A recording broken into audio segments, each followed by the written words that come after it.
अस्सलाम वालेकुम dear students. जैसा कि आप जानते हैं हम लोग डिस्कस कर रहे हैं lesson the god of the only world written by Amitav Ghosh. इसके हमने दो पार्ट ऑलरेडी डिस्कस किए हैं। आज हम तीसरा पार्ट डिस्कस करने जा रहे हैं। हमने पढ़ा कि जो अमिताभ घोष है असल में फ्रेंड होता है आगा शाहिद अली का। आगा शाहिद अली कश्मीरी एक रिनाउंड पोइट है जो इंग्लिश पोइट थे, कश्मीर के रहने वाले थे। आगा शाहिद अली को मौत का वक्त नज़दीक आया, उसको ट्यूमर था। अब उसने अपने दोस्त के ऊपर एक जिम्मेदारी रखी कि जब मैं मर जाऊंगा तो आप मेरे मरने पे मेरे नाम का कुछ लिखेंगे। अमिताभ घोष ने पहले तो कहा था नहीं ऐसा नहीं हो सकता, लेकिन बाद में इसने कहा चलो कोई बात नहीं मैं लिखूंगा। फिर इसने उसी दिन से तमाम एविडेंसेस जो उसके साथ वो रह रहा था, जो भी कोई बात हो रही थी उन दोनों के बीच में, उसको नोट करता रहा। चाहे वो टेलीफोनिक कन्वर्सेशन हो या ऐसे मेल मिलाप हो, वो उस सब को नोट करता रहा ताकि उससे उसको आसानी हो जाए कि आने वाले ज़माने में जब उसको लिखना पड़ेगा अपने दोस्त के बारे में वो वही सब लिखेगा जो कुछ उसने वहाँ पे एक्सपेरिमेंट किया होगा। तो हम पहुँचे थे कि आगा शाहिद अली को मालूम हुआ कि उसका ट्यूमर है, उसको मरने का मौत का वक्त नज़दीक है क्योंकि वो ट्यूमर ठीक नहीं हो रहा था।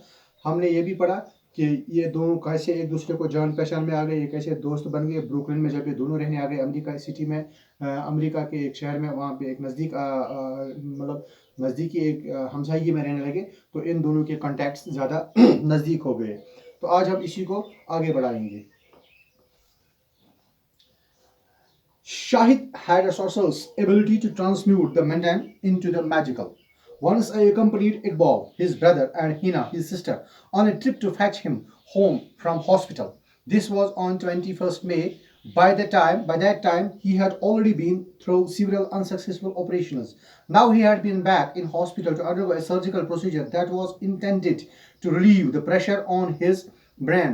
His head was shaved, and the shape of the tumor was visible upon his bare scalp, its edges outlined by metal sutures. When it was time to leave the ward, a blue uniformed hospital escort arrived with a wheelchair.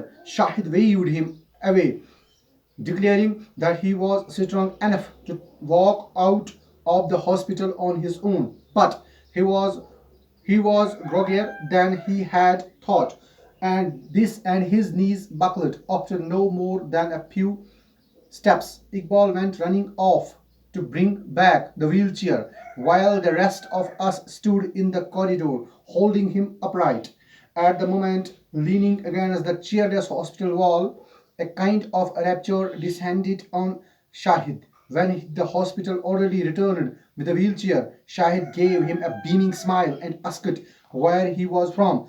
Ecuador, the man said, and Shahid clapped his hands briefly together. Spanish?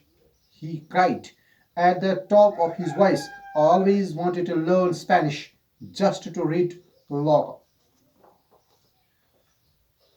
अब ये एक episode बता रहे हैं अमिताभ घोष। कहते हैं शाहिद में एक ऐसी आगा शाहिद अली में एक ऐसी खसलत थी कि वो आम फाम सी बात जो होती थी मंदैन, उसको वो ऐसे पेश करते थे जैसे वो कोई बड़ी बात हो। यानी उसमें एक ऐसा फन था कि वो आम बात को भी बड़ा चढ़ा के अच्छे से पेश करता था, या यूं कहे कि उसमें वो एक तरीके का ह्यूमरस मैन भी था। वो आम फाम बात को भी ऐसे बताता था कि सुनने वाला जो होगा उसको मजा आता था उसको सुनने में। ये कहता है एक एपिसोड मुझे याद है, एक बार 21 मई 21 मई डेट थी। हम लोग, अमिताभ घोष कहता है, हम लोग यानी अमितो और इसका शाहिद का भाई, उसका नाम था इकबाल, और इसकी बहन हिना, हम लोग एक ट्रिप पे गए। हॉस्पिटल जाना था, आगा शाहिद अली को वहां से घर वापस लाना था। आगा शाहिद अली को ऑलरेडी ट्यूमर था, अब वो हॉस्पिटल में था, उसको एक और ऑपरेशन करना था। इससे पहले बहुत से अनसक्सेसफुल मीन्स जो कामयाब ना हुए हों, नाकाम ऑपरेशन हुए थे अभी तक इसके। यानी अगर कामयाब ऑपरेशन हुआ होता तब ये ठीक हुआ होता। अभी तक बहुत से नाकाम ऑपरेशन किए गए थे इसके इस सर पे, यानी उस ट्यूमर को निकालने के लिए, लेकिन वो सारे नाकाम थे। अब हम गए, यानी 3 बंदे, अमिताभ घोष, इकबाल, हिना, ये गए आगा शाहिद अली को अस्पताल से घर लाने के लिए। कहता है अमिताभ घोष कहते हैं जब हम वहां पहुंचे तो मैंने देखा कि उसको इस वक्त भी एक ऑपरेशन किया गया था। किस लिए? ताकि जो इस ट्यूमर का एक प्रेशर है जो इसके दिमाग में पड़ रहा है, इसके ब्रेन पे पड़ रहा है, उस प्रेशर को थोड़ा रिलीव किया जाए, उसको कम किया जाए। ये इलाज नहीं था, ये ट्यूमर को निकालने का जरिया नहीं था, सिर्फ दिमाग पे वो प्रेशर को कम करने के लिए। क्योंकि जब इंसान को ट्यूमर होता है तो उसकी यादाश्त भी कमजोर हो जाती है और वो फिजिकली भी बहुत वीक हो जाता है। तो कहता है उस प्रेशर को कम करने के लिए एक और, ये तो अनसक्सेसफुली था, क्योंकि सक्सेसफुल होता तो इसका ट्यूमर ठीक होता। ये भी एक ऑपरेशन था, एक अनसक्सेसफुल ऑपरेशन था, सिर्फ इसलिए कि इसके दिमाग से जो उसको जो ऊपर जो प्रेशर पड़ रहा है इस ट्यूमर की वजह से वो कम किया जाए। आगा शायद अमिताभ घोष कहते हैं कि आगा शाहिद अली को जब हम लेने के लिए गए, हम लोग हॉस्पिटल पहुंचे, वहां पे हमने देखा कि उसका जो सिर था वो शेव्ड था, यानी इसके सर के बाल पूरे के पूरे काट लिए गए थे। उसने वो पूरे मतलब वो बैल्ड हेड था, इसका पूरा क्लीन क्लीन शेव किया था पूरे सर का। कहता है वहां पे जो उसके ऊपर वो एक ट्यूमर का निशान दूर से दिख रहा था, ऐसे लग रहा था उस पर। क्यों? क्योंकि वहां पे उसको वो स्टिचेस जो थी उनसे दिखता था, बैरूनी स्टिचेस जो लगी हुई थी उनसे दिखता था कि कहाँ कहाँ पे इसका यानी कितना बड़ा ये ट्यूमर का असर है इसके सिर पे। तो कहता है जब हम लोग वहां से निकलने वाले थे तो वहां पे एक ऑर्डरली मैन आ गया, हॉस्पिटल का एक वार्ड बॉय आ गया, वो उसको लेने के लिए आया हुआ कि चलो मैं उसको उठाऊंगा व्हील चेयर पे और बाहर ले जाऊंगा गाड़ी तक। लेकिन आगा शायद ने उसको दूर से ही हाथ से दिखाया, नहीं मैं I am strong enough to walk on myself, मैं इतना मजबूत हूं कि मैं खुद ही चल सकता हूँ, मैं इतना कमजोर भी नहीं हूँ कि नहीं चल नहीं पा रहा हूँ। तो अमित तो कहता है जो ही वो वार्ड बॉय चला गया हम लोगों ने कुछ ही स्टेप लिए, यानी 2-4 कदम हमने निकाले, आगा शाहिद अली गिरने लगे क्योंकि ये कमजोर थे। इसको बहुत से ऑपरेशन हुए थे अभी तक इसके ट्यूमर के, वो तो अनसक्सेसफुल थे लेकिन ऑपरेशन हुए थे, ये बहुत कमजोर था। लेकिन इसको लग रहा था मुझ में इतनी शक्ति है, मुझ में इतनी एनर्जी है कि मैं खुद चल सकता हूँ। लेकिन जो ही ये बाहर निकले तो ये गिरने लगा। अमित तो कहता है हम लोगों ने इसको पकड़ा और पकड़ के ऐसे रखा, दीवार के साथ इसको खड़ा रखा ताकि ये खड़ा रहे, यानी इसको पकड़ के रखा ये गिर ना जाए कहीं। इकबाल दौड़ते हुए गया, यानी इसका भाई जो इकबाल था वो दौड़ते हुए गया एक व्हील चेयर लाने के लिए, इसको उठाएंगे और गाड़ी में रखेंगे। तब तक आगा शाहिद अली उस अस्पताल की दीवार के साथ ऐसे बैठता रहा। इसने लिखा है वो जो अस्पताल की दीवार होती है दैट इज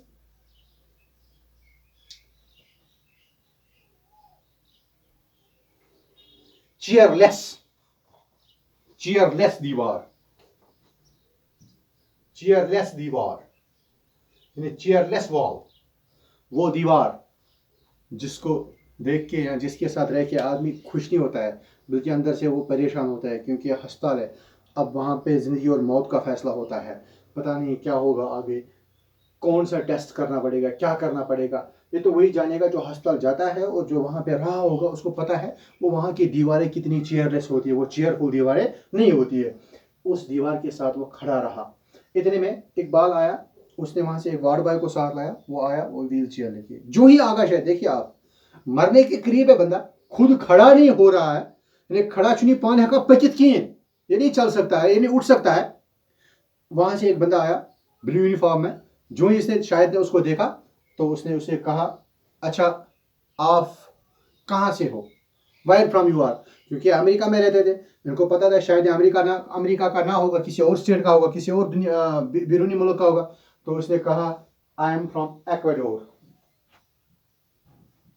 एक्वाडोर, मैं एक्वाडोर का हूँ, यानी ये स्पेन का था, स्पेन का रहने वाला बंदा था ये, जो वहां पे काम कर रहा था हॉस्पिटल में।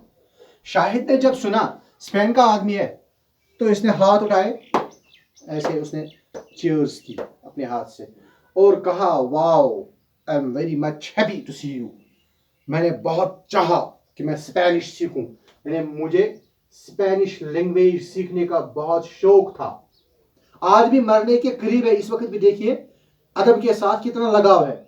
मैं स्पेनिश सीखने का बहुत मतलब दिल चाहता था, मैं सोचता था कि कब सीखूं, क्यों मुझे क्यों स्पेनिश सीखनी थी, क्योंकि मुझे पढ़ना था लॉ का, वहाँ का ग्रेशिया लॉ का एक बहुत बड़े स्पेनिश पोइट है और राइटर है, मुझे उसको पढ़ना था, यानी उसने जो लिखा है स्पेनिश लैंग्वेज में लिखा है, बहुत बड़े शायर गुजरे हैं, मुझे उसको पढ़ना था, इसलिए मैं स्पेनिश सीखना चाहता था। इस वक्त देखिए आदमी जब इस हाल में होता है तो वो सोचता है काश कैसे ना कैसे मेरी जान बच जाए, मुझे क्या करना है किताबों का, मुझे क्या करना है उसका इसका। लेकिन ये आदमी जो था, ये एक आम बात को भी बढ़ा चढ़ा के पेश करने का फन रखता था। इसने देखा स्पेन का एक आदमी है, इक्वाडोर का एक आदमी है, उसको कहा मैं स्पेनिश सीखना चाहता था क्योंकि मुझे लॉ का पढ़ना था। अब आप खुद समझ सकते हैं इसको अदब के साथ कितना लगाव था। Shahid's gregariousness had no limit. There was never an evening when there wasn't a party in his living room. I love it that so many people are here.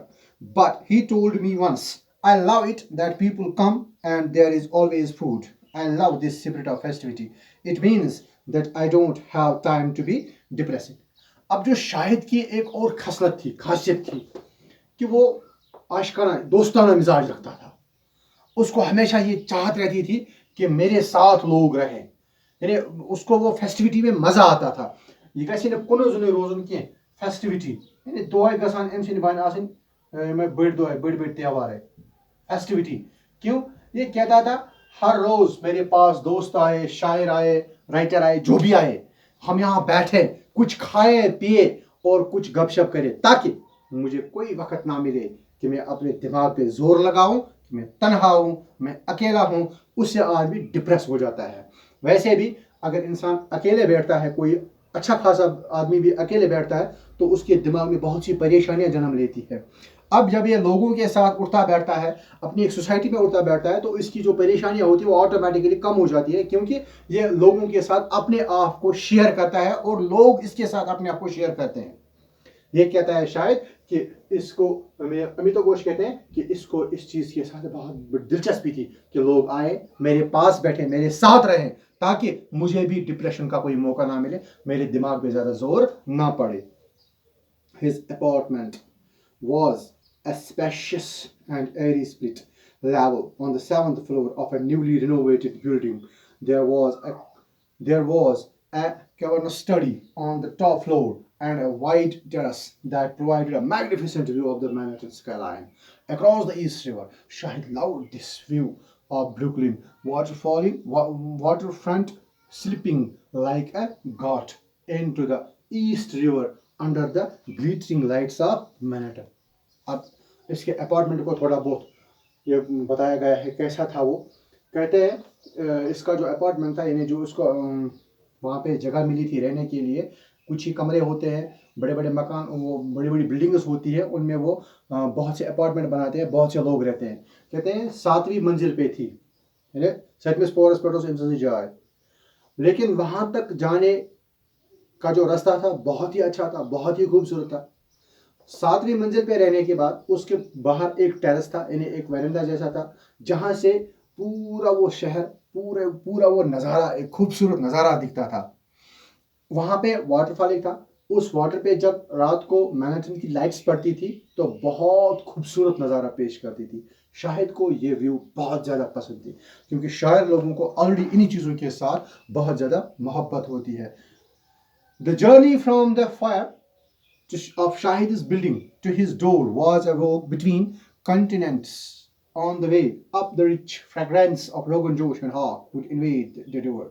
Grey interior of the elevator against the background of songs and voices that were always echoing out of his apartment. Even the ringing of the doorbell had an oddly musical sound. Suddenly, Shahid would appear, flinging open the door, releasing a great cloud of him into the frosty New York air. Oh, how nice! How he would cry, clapping his hands. How nice that you have come to see your little Muslim. Invariably, there would be some half dozen or more people gathering inside, poets, students, writers, relatives, and in the kitchen. Someone would always be cooking or making tea, almost to very end, even as his life was being consumed by his disease. He was the center of a perpetual carnival, an endless mela of talk, laughter, food, and of course, poetry. कहते हैं जो अब आदमी उस apartment में, उस building में जब घुसता है, क्योंकि अब बिल्डिंग में इंसान आता है अंदर मैन गेट से जो ही इस बिल्डिंग के अंदर आदमी घुसता है शाहिद के पास पहुंचने के लिए। आते ही अंदर आती ही बहुत बड़ी जगह है।